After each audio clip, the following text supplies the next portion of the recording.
Bentrovati. Oggi analizziamo la dinamica che conduce una persona ad essere ostracizzata, messa da parte, emarginata e magari anche presa in giro in qualsiasi contesto, cioè anche quando il contesto cambia, non cambiano però le cose. Vedremo cosa andare a guardare per capire come mai si instaura questa situazione spiacevole che genera sofferenza e talvolta anche disperazione e vedremo anche in che modo capire le cause dia sollievo e apra le porte a una via di uscita. Partiamo però dal problema. Ci sono persone che vengono regolarmente emarginate e prese in giro in qualsiasi ambiente capitano. Ad esempio, mi è successo sul mio primo luogo di lavoro, allora mi sono licenziato e sono andato a lavorare altrove, ma nella nuova azienda è successo di nuovo, perciò ho cambiato un'altra volta per trovarmi però da capo e alla fine ho smesso di cambiare perché tanto è sempre così ovunque vado. Uno chiaramente ci soffre, e parecchio, e magari si sente anche perseguitato da una sorta di maledizione, il che è più che comprensibile visto che si tratta di una situazione pesante e all'apparenza senza soluzione. Per capire però come mai si creano questo tipo di situazioni bisogna analizzare la dinamica di contesto. Cosa significa? Se volessimo usare dei termini tecnici dovremmo dire che significa prendere in considerazione la comunicazione che avviene e l'interazione sociale che quindi ne consegue. A me però piace la semplicità. Perché? Perché la semplicità ci permette di capire le cose chiaramente, quindi senza usare tanti termini tecnici vi dico che analizzare il contesto significa andare a capire quali sono gli ingredienti che producono una torta così sgradevole, perché così, capendo quali sono gli ingredienti, ci si può fare un'idea di dove mettere le mani per migliorarla. Prima considerazione da fare. La situazione che stiamo analizzando, cioè mi emarginano ovunque vado, ci dice che siamo davanti a uno schema che si ripete ogni volta, in ogni nuovo contesto, e per di più che si ripete sempre uguale anche se il contesto cambia. O meglio, se cambiano le persone che costituiscono i vari contesti con cui man mano il soggetto si trova ad avere a che fare, perché si sa che il contesto, in fin della fiera, sono le persone a farlo. Quindi le persone sono sempre la chiave, o quasi sempre.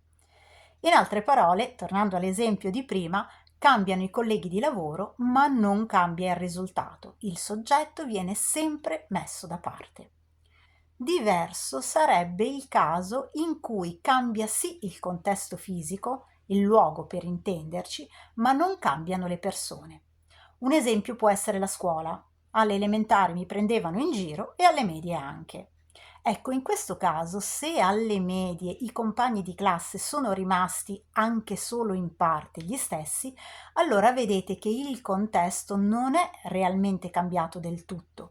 Quindi potrebbe darsi che ci si stia portando dietro un problema pregresso. La situazione che stiamo considerando noi, però, è anche totalmente diversa dal mi emarginavano in ufficio, ho cambiato posto di lavoro e non è più successo. In questo caso le cause di solito sono da ricercare nelle dinamiche di gruppo malsane, c'è da sottolinearlo, del contesto specifico. Un esempio di questo tipo può essere un gruppo che ha la cattiva abitudine di ostracizzare e mettere in cattiva luce tutti i nuovi arrivati, ad esempio per timore che si rivelino più bravi di loro. Perché ci soffermiamo sulle differenze? Perché se ci limitassimo a guardare il sintomo principale, cioè mi emarginano, finiremmo per pensare che tutte le situazioni sono uguali e per dirla in termini tecnici finiremmo per sbagliare la diagnosi.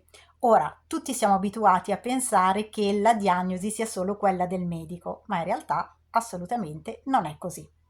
E basta che provate a pensare alla vostra vita di tutti i giorni. Ad esempio, quando portate la macchina dal meccanico, quest'ultimo fa una diagnosi, cioè va a vedere come mai si è rotta. Del resto, diagnosi, etimologicamente parlando, significa conoscere attraverso, che tradotto in parole povere vuol dire sviscerare un fenomeno per capire come funziona e di conseguenza per capire cosa non funziona all'interno di quel fenomeno quando c'è un guasto. e addirittura il guasto stesso di per sé costituisce un fenomeno che appunto va analizzato per capire come mai si è palesato, come mai si è presentato. Però il parallelo con la medicina ci torna utile perché ci fa capire cosa può comportare trattare alla stessa maniera ciò che solo all'apparenza è identico. Se avete davanti 10 persone con la febbre, causata da 10 malattie diverse che però voi non conoscete, e vi mettete a curare solo la febbre, senza preoccuparvi di ciò che l'ha causata, vedrete bene che magari qualcuno sì, guarisce anche, ma non saprete nulla riguardo al motivo per cui la febbre era venuta a quelle 10 persone. Quindi, tornando a noi, certamente in tutte e tre le situazioni che abbiamo descritto, il risultato è che si viene emarginati, ma ogni situazione ha le sue caratteristiche peculiari, quindi per capire ciascuna di esse nell'ottica di risolverla, bisogna considerare proprio le peculiarità di ciascuna.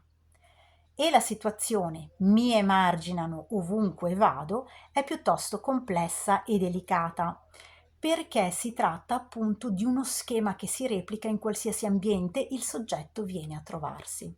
Anzi, potremmo dire che lo schema segue il soggetto ovunque e non sbaglieremmo se dicessimo che è il soggetto stesso che involontariamente e senza rendersene conto porta con sé lo schema, anzi più che lo schema generale, l'innesco dello schema, e se lo porta dietro in ogni luogo in cui va.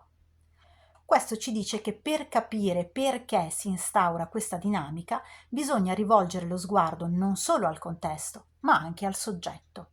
In altre parole, bisogna capire cosa di me induce gli altri a emarginarmi. Non vuol dire che ho delle colpe, Questo deve essere ben chiaro. Stiamo parlando di caratteristiche che però purtroppo si prestano, per i più vari motivi, a fare da innesco. E non stiamo neanche assolvendo gli altri, facciamo attenzione. Quindi non scappate avanti e non traete conclusioni affrettate. A noi in questo momento interessa capire come mai una dinamica si instaura. E il nostro scopo, bisogna ribadirlo secondo me, è avere un quadro chiaro e completo della situazione, che ci dia le indicazioni necessarie per provare a risolverla. Per chi maltratta può non voler dire niente, ma per chi ci soffre vuol dire avere una via di uscita. E una via di uscita è una boccata d'aria, una boccata di ossigeno, mentre si credeva di affogare. Quindi la maledizione che ci perseguitava non è più un qualcosa che accade senza motivo, qualcosa che si deve subire senza poter fare nulla, ma diventa un meccanismo che ha tutti i suoi ingranaggi e un suo funzionamento e che di conseguenza si può sia capire appunto come funziona, sia cambiare. E ditemi voi se sapere che si può cambiare non è già di per sé un sollievo in una situazione che sembrava una condanna eterna e senza nessuna possibilità di risolversi. Capire le cause, quindi, ci trasforma da passivi a potenzialmente attivi e vedere cosa di me innesca negli altri la voglia, chiamiamola così, di emarginarmi, mi mette quantomeno nella condizione di avere delle opzioni. Ma facciamo un esempio che così magari ci chiariamo meglio. Riprendiamo la nostra situazione iniziale. Vengo sempre emarginato e ciò mi fa stare malissimo perché vorrei piacere agli altri, vorrei essere accettato, far parte del gruppo e non mi sembra neanche di meritare il trattamento che mi riservano, visto che sono una persona gentile, sono educato, sono disponibile. Cercando di capire perché mi succede tutto questo e perché lo schema si ripete sempre, analizzando e sviscerando la situazione, mi accorgo magari che è perché mi vesto in modo eccentrico e questo mio modo di vestire, mette in imbarazzo gli altri che di conseguenza non mi vogliono vicino. Ora, la mia eccentricità ovviamente non dovrebbe autorizzare nessuno a maltrattarmi, giusto? E non li assolve neanche se lo fanno. Non è un buon motivo per maltrattarmi e non è motivo di assoluzione. Però Sapere cosa innesca il loro comportamento dà a me la possibilità di avere scelta, di provare cioè a imboccare delle strade per uscire da questa situazione sgradevole e di scegliere queste strade non a casaccio, ma con cognizione di causa. Per esempio, potrei decidere di vestirmi in maniera eccentrica solo quando non sono sul lavoro, così i colleghi mi lasciano in pace e poi nella vita privata faccio quello che mi pare. Oppure potrei provare a sensibilizzare i colleghi sulla questione, facendo loro notare che, volendo, anche le loro di peculiarità potrebbero essere prese in giro e così potrei aiutarli a capire che essere presi in giro o essere messi da parte fa male. Potrei provare anche a dir loro apertamente come mi fa sentire il loro comportamento. Oppure potrei addirittura, scusate, dire a me stesso: beh, a me piace vestirmi come diavolo voglio e piuttosto che cambiare preferisco che non mi parlino. Non voglio avere a che fare con delle persone come loro, quindi mi cercherò in futuro luoghi e persone più accoglienti e più simili a me, e fine della fiera. Ora, sembrano banalità queste, ma non lo sono, perché quando ci si trova immerse in queste situazioni spiacevoli, non è così automatico avere il distacco necessario per analizzare la situazione. Viene più naturale, e questo è umanamente comprensibile, star male e desiderare in maniera passiva che la situazione si risolva da sola. I più attivi fuggono, alcuni diventano aggressivi. È anche vero che chi ha un ruolo di autorità nel contesto in cui queste cose accadono, essendo esterno rispetto alla situazione, dovrebbe avere il giusto distacco per accorgersi di cosa sta succedendo e dovrebbe intervenire, sanzionare chi maltratta gli altri, eccetera. E facciamo anche bene a indignarci se questo non succede, se chi dovrebbe non si muove, e facciamo bene anche a pretendere che chi ha l'autorità per farlo si muova, compia le azioni necessarie per far cessare questi tipi di comportamenti.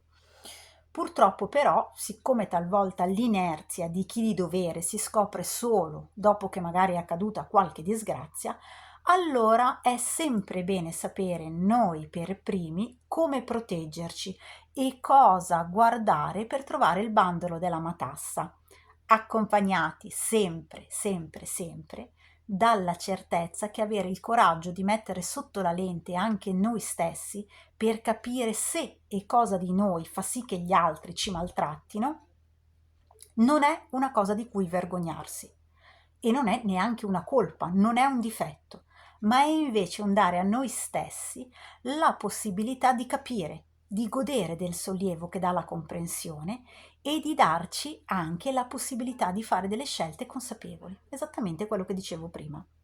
Può anche succedere, analizzando, di scoprire che quel qualcosa di noi è un comportamento discutibile, realmente irritante, che realmente dà fastidio agli altri, che quindi in qualche maniera hanno ragione, diciamo così, a reagire.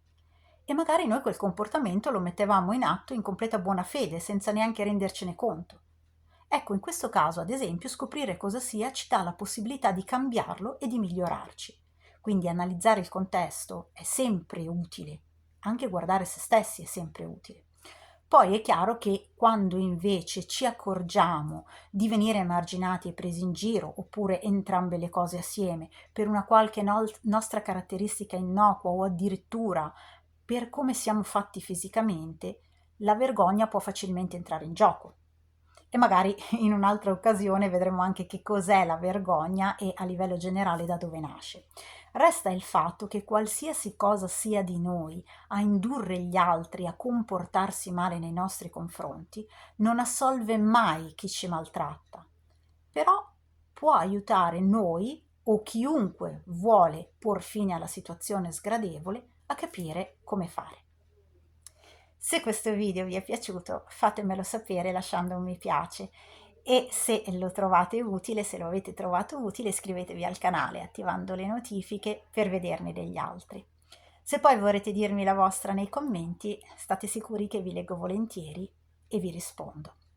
Intanto io vi ringrazio per la vostra attenzione e vi abbraccio.